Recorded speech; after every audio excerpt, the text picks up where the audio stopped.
नमस्कार दोस्तों, एस्ट्रोलॉजी के इस चैनल में आप सबका स्वागत है। हम यहाँ पर विवाह के विषय पर चर्चा कर रहे हैं।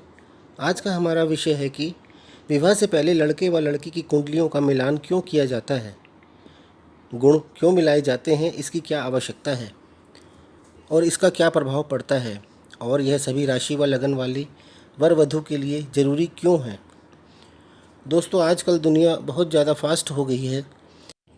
ज़्यादातर लोग अपने माँ बाप से हज़ारों किलोमीटर दूर रहकर जॉब करने लगे हैं।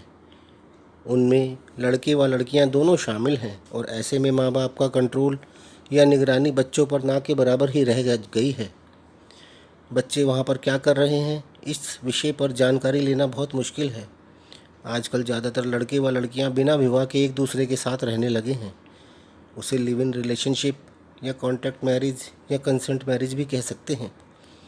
माँ बाप इस विषय पर बात करने से भी कतराते हैं, पर उन्हें पता ही नहीं चलता कि उनके बच्चे बाहर ऐसा कर भी रहे होते हैं।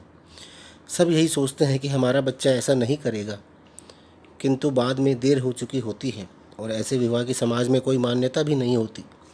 आजकल कुछ लोग अपने लड़के से सही तरीके से विवाह कराने पर बहुत ज़्यादा दहेज की मांग भी करने लगते हैं। फिर लड़की के पिता को अपनी लड़की के लिए सुयोग्य वर ढूंढने में बहुत कठिनाइयों का सामना करना पड़ता है। इसी कारण से कुंडलियों का मिलान किया जाता है, जिससे कि सुयोग्य वर या वधू की जानकारी मिल सके कि यह लड़का उनकी लड़की के लिए कितना योग्य रहेगा और वह उसको खुश रख सकेगा या नहीं। ऐसा भी कहा जाता है कि वर वधू का चुनाव तो कर्मों के अनुसार पहले ही हो जाता है, जिसे लोग कहते हैं कि जोड़ियाँ तो भगवान ऊपर से ही बनाकर भेजते हैं। फिर कुंडलियों का मिलान क्यों किया जाता है? वो इसलिए कि ज्योतिष द्वारा यह पता लगाया जा सकता है कि किस व्यक्ति को कैसा जीवन साथी मिलेगा। ज्योतिषी लड़के व लड़की के विवाह का समय भी बता देते हैं, जिससे माता पिता का मन काफ़ी शांत रहता है, मन में तसल्ली रहती है। सही से कुंडली मिलान करना बहुत ही कठिन व जटिल कार्य होता है। इसमें ज्योतिषियों को बहुत समय लगाना पड़ता है।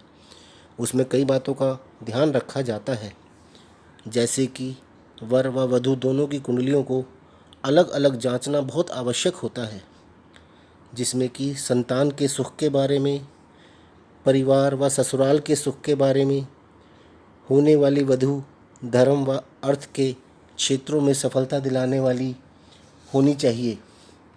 दोनों के स्वभाव में लचीलापन होना चाहिए, कॉपरेशन होना चाहिए, अन्यथा जीवन निर्वाह करना बहुत मुश्किल हो जाता है। दोनों की आयु उपयुक्त होनी चाहिए, अल्पायु नहीं होनी चाहिए। दोनों का स्वास्थ्य सही होना चाहिए, यानी कि कोई लंबी बीमारी या बीमारी का योग नहीं होना चाहिए। इसके अलावा जो लड़के व लड़कियां अश्लेषा, मूल, ज्येष्ठा और विशाखा नक्षत्रों में उत्पन्न होते हैं, उनके लिए कुछ बातें ध्यान देने योग्य होती हैं। जैसे कि लड़के या लड़की का जन्म अंतिम 3 पदों में हुआ हो तो सास के लिए बुरा व जानलेवा भी सिद्ध हो सकता है, किंतु यदि अश्लेषा के प्रथम पद में हुआ हो तो अच्छा होता है। किसी भी नक्षत्र में कुल 4 पद ही होते हैं। दूसरा, यदि लड़के या लड़की का जन्म मूल नक्षत्र के पहले 3 पदों में हुआ हो तो ससुर की मृत्यु तक हो सकती है, किंतु यदि चौथे नक्षत्र में हुआ हो तो लाभकारी होता है। ज्येष्ठा नक्षत्र में पैदा होने से बड़े भाई के लिए बुरा होता है। लड़की व लड़का जो विशाखा नक्षत्र के चौथे चरण में उत्पन्न हुआ हो तो पति या पत्नी के छोटे भाई की मृत्यु भी हो सकती है, किंतु यदि पहले 3 पदों में हुआ हो तो शुभ फल देते हैं।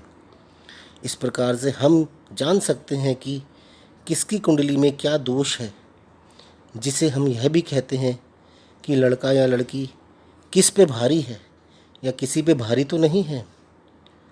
इसके अलावा लड़की का नक्षत्र लड़के के नक्षत्र से पहले या लड़के का नक्षत्र लड़की के नक्षत्र से दूसरा हो तो पति की मृत्यु या स्वास्थ्य पर बुरा असर पड़ता है। इसके अलावा दोनों की कुंडली के पहले, चौथे, 7वें, 8वें तथा 12वें भाव में पाप ग्रह नहीं होना चाहिए। इन भावों में पाप ग्रह वैवाहिक जीवन में बाधा डालते हैं। विशेषकर शनि व मंगल ज़्यादा खराब होते हैं। मंगल तो ज़्यादा खराब होता है। इसके अलावा दूसरे व 7वें भाव में पाप ग्रह लड़की कुंडली में हो तो लड़के के लिए खराब होता है, और लड़के की कुंडली में हो तो लड़की के लिए खराब होता है। लड़की की कुंडली में 7वें या 8वें भाव में पाप ग्रह बुरा प्रभाव डालते हैं और शुभ ग्रह लाभप्रद होते हैं। इसके अलावा और भी बहुत से योग हैं जिनका ध्यान रखा जाना बहुत आवश्यक होता है, अन्यथा विवाह के पश्चात जीवन में अशांति ही बनी रहती है। विवाह के उपरांत परिवार में मिलने वाला आनंद खत्म हो जाता है। इसलिए किसी भी वर वधू को अलग अलग सभी बातों का अच्छे से विश्लेषण करने के बाद गुण मिलान करना भी आवश्यक होता है, जिसे हम अष्टकूट मिलान भी कहते हैं, जिसे हमेशा जन्म नक्षत्र से ही देखा जाता है। इसके अनुसार कुल 36 गुण होते हैं, जिनमें से यदि 27 गुण मिलते हैं तो विवाह उत्तम माना जाता है, और यदि 25 गुण मिलते हैं तो विवाह अच्छा माना जाता है, और यदि कम से कम 18 गुण मिलते हैं तो विवाह कर सकते हैं। इन 36 गुणों में सबसे पहले वर्ण मिलान होता है, जिसका एक बिंदु यानी एक पॉइंट होता है, जिसमें 4 भाग होते हैं, ब्राह्मण, क्षत्रिय, वैश्य और शूद्र। दूसरा वश्य मिलान होता है, जिसके 2 पॉइंट होते हैं, जिनमें हम राशियों का मिलान करते हैं कि वह द्विपद है, चतुष्पद है, जलचर है, वंचर है या कीट है। तीसरा मिलान तारा मिलान होता है, जिसमें कि 7 तारे होते हैं, इसके 3 पॉइंट होते हैं। चौथा योनि मिलान होता है, जिसके 4 पॉइंट होते हैं, और 5वां ग्रह मैत्री मिलान होता है, जिसमें हम यह देखते हैं कि वर या वधू के ग्रह आपस में मित्र हैं या शत्रु हैं, इसके 5 पॉइंट होते हैं। फिर गण मिलान होता है, जिसमें यह देखा जाता है कि वर या वधू देवगण के हैं, मनुष्य गण के हैं या राक्षस गण के हैं, इसके 6 पॉइंट होते हैं। फिर भक्कुट मिलान होता है, इसमें यह देखा जाता है कि दोनों की राशियाँ एक दूसरे के कितने अक्ष पर मौजूद हैं, इसके 7 पॉइंट होते हैं। लास्ट होता है नाड़ी मिलान, जिसके 8 पॉइंट होते हैं। इस प्रकार कुल मिलाकर 36 पॉइंट होते हैं, जिससे हम वर वधू की कुंडली का मिलान करते हैं। इसे हम गुण मिलान भी कहते हैं। इसके अलावा एक और होता है भाव मिलान। विवाह से संबंधित भाव में यदि एक की कुंडली में अशुभ ग्रह हो और दूसरे की कुंडली में भी यदि अशुभ ग्रह आ जाए तो यह शुभ होता है। इस योग को हम 3 प्रकार से देखते हैं। जैसे वर या वधू में से किसी एक के अष्टम भाव में अशुभ ग्रह हैं तो दूसरे के भी अष्टम भाव में अशुभ ग्रह होने चाहिए। यानी कि यदि दोनों में से किसी एक की कुंडली में किसी भाव में यदि अशुभ ग्रह हैं तो दूसरे की कुंडली में भी उसी भाव में अशुभ ग्रह होने चाहिए।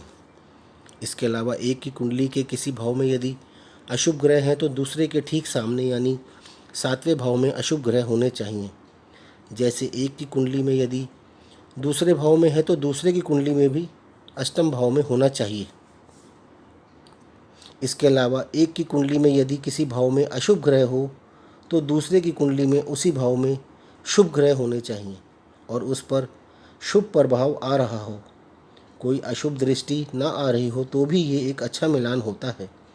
इस तरह से कुंडली के अशुभ प्रभाव नष्ट हो जाते हैं। इसे हम भाव मिलान कहते हैं।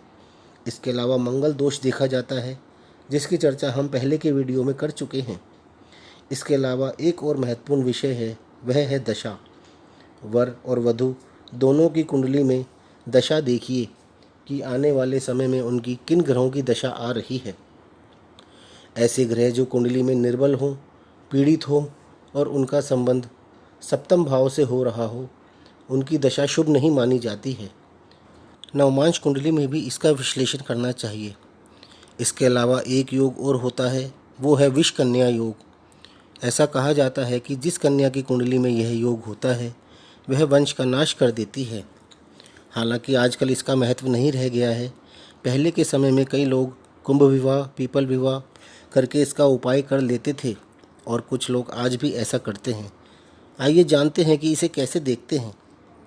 यदि किसी कन्या की कुंडली में जन्म के समय द्वितीया तिथि, दिन रविवार और नक्षत्र अश्लेषा होगा तो यह विष कन्या योग होगा, यानी कि ये तीनों एक साथ होना चाहिए। इसके अलावा सप्तमी तिथि, दिन मंगलवार और शतभिषा नक्षत्र तीनों हों तो विष कन्या योग होता है।